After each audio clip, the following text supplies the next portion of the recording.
Halo, ketemu lagi di tutorial desain material dengan Quantum Espresso bersama saya Edi Suprayoga. Pada video yang lalu kita telah membahas bagaimana cara menuliskan input file dari Quantum Espresso untuk struktur kristal FCC dari silikon.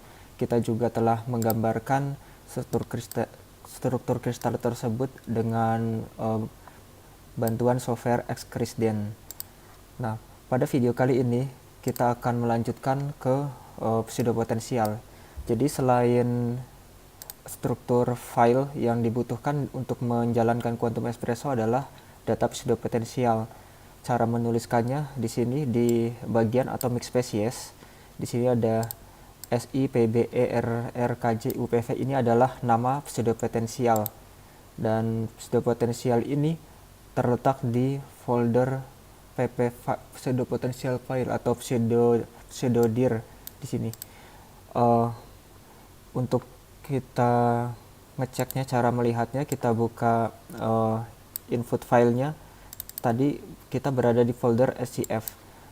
Lalu pseudodir kita berada di titik 2 garis miring. Ini artinya satu folder di atas folder SCF, seperti di folder silikon ini. Dan di folder pseudo, seperti di sini. Nah, jadi file pseudopotensial kita ini berada di file di direktori pseudo. Nah, bagaimana cara mendapatkan file pseudopotensial ini? Caranya kita kunjungi website Quantum Espresso di pseudopotensial. Ya, di sini Quantum Espresso telah menyediakan library gitu dari semua atom. Jadi sebagai contoh, kita atom silikon, tinggal diklik di atomnya, lalu di sini ada berbagai macam pseudopotensial, kita pilih salah satu sesuai kebutuhan kita. Itu sebagai contoh, yang pertama di sini ada jenis tipenya PAW, lalu functional type-nya PBE gitu dan sebagainya. Oke. Kalau kita buka filenya, tadi file yang ini telah di-download. Ini bentuknya seperti ini. Di sini ada data pseudopotensial yang tidak bisa kita baca, ya hanya program Quantum Espresso yang bisa membacanya. Namun di atas di sini ada keterangan-keterangan apa saja terkait pseudopotensial tersebut. Gitu. Nah, apa itu pseudopotensial? Jadi pseudopotensial adalah potensial semu. Kenapa kita butuh pseudopotensial? Kan kalau sistem yang sebenarnya, atom itu terdiri dari ada core elektron atau elektron inti dan valence elektron, elektron terluar. Jadi core elektron ini adalah elektron yang di sekitar inti. Namun yang mempengaruhi struktur elektronik adalah elektron terluar saja, karena yang terikat dengan inti atom ini ia tidak mempengaruhi sifat-sifat elektronik. Dan potensial atom atau ion ini definisinya means Z per R. Z ini adalah number of elektronnya ya per R. Jadi sub per R, kalau kita plot ini di garis biru yang putus-putus, potensialnya 1 per R.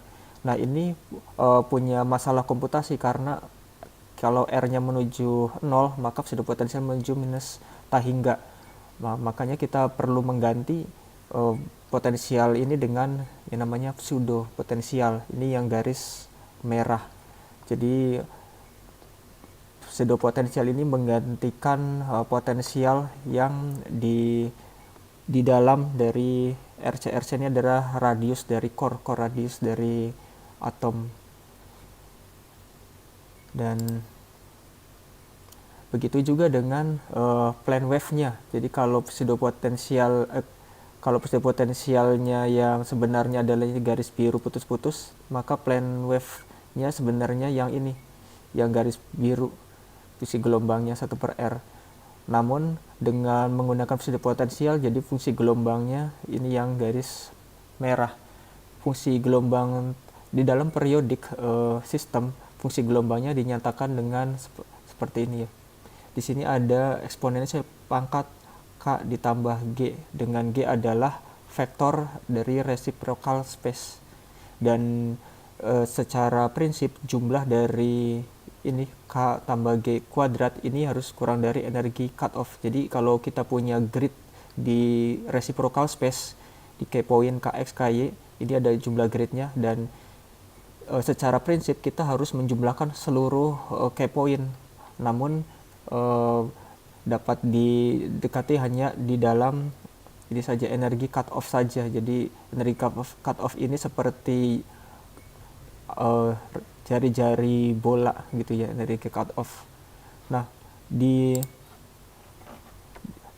input file Quantum Espresso, cut off energi cut off ini bisa kita tuliskan di dalam sistem ini, cut wave function.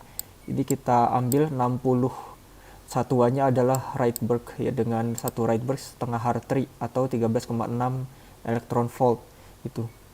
Dan juga kita membutuhkan energi cut off untuk rho-nya, untuk density-nya. Jadi selain wave function dan juga electron density-nya. Dan biasanya cut rho itu 8 sampai 12 kali dikali dengan energi cut wave function-nya. Nah, bagaimana cara menentukan besaran nilai energi cut off ini? Nah, ini perlu kita lakukan namanya tes konvergensi yang akan kita bahas di video selanjutnya. Gitu. Selain itu, yang dibutuhkan selain energi cut juga bagaimana cara memilih sampling Brillouin zone. Apa itu Brillouin zone? Ya, adalah banyak besaran-besaran fisis itu yang membutuhkan untuk menghitung integral di dalam Brillouin zone. Jadi ini ada integral di dalam Brillouin zone. Sebagai contoh, untuk menghitung electron density itu 1 per volume dari Brillouin zone, integral ini wave function kuadrat, dan ini fungsi Fermi. Dan nah, dalam prakteknya integral dari Brillouin zone ini dapat didekati dengan discrete ya. Jadi integral diubah menjadi sumasi itu. Lalu bagaimana cara memilih K point-nya di dalam penjumlahan Brillouin zone? Nah, Monco's dan Park pada tahun 1976 ini mendapatkan cara yang trik itu. Jadi kita idealnya kan menghitung seluruh K point.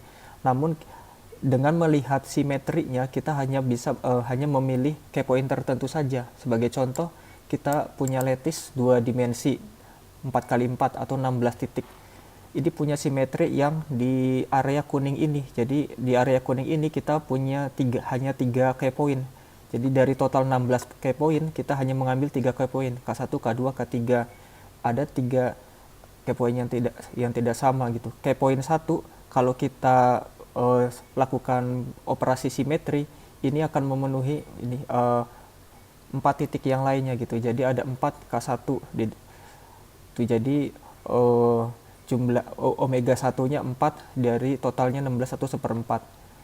Kalau K2 yang di sini ini ada 4 juga kalau kita lakukan operasi simetri. Jadi 4 dari total 16 jadi 1/4-nya.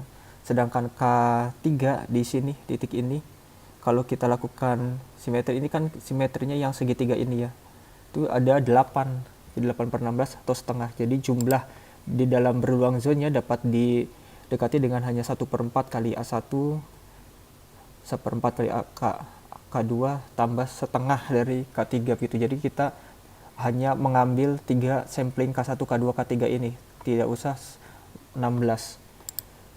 Nah, di Quantum Espresso ini sudah kita otomatis ya, kita tidak usah memikirkan bagaimana cara memilih K point-nya, kita tinggal pilih K point yang otomatis. Dan di sini ada 6 digit ini K point otomatis. Lihatnya adalah di sini ada 3 digit. Yang pertama ini adalah jumlah K point pada arah K1, jadi NK1, ini jumlah K point pada arah K2, NK2, dan jumlah K point pada arah K3. Sedangkan yang warna biru ini satu ini atau K1, K2, K3 ini adalah offsetnya ya. Offsetnya. Jadi kalau kita pilih 000 ini artinya tanpa offset. Nah, kalau 111 ini artinya gridnya itu digeser setengah dari yang bersesuaian, garis yang bersesuaian. Kalau 111 berarti digeser 1 K point ke arah KS, KY, KZ. Itu. Jadi itulah cara membangun tadi potensial ion gitu, mulai dari pseudo potensial gitu dan memilih energi cut off dan cap point. Nah, pada video berikutnya kita akan lanjutkan bagaimana cara memilih kerapatan density awal untuk perhitungan SCF ini. Sampai jumpa di video berikutnya.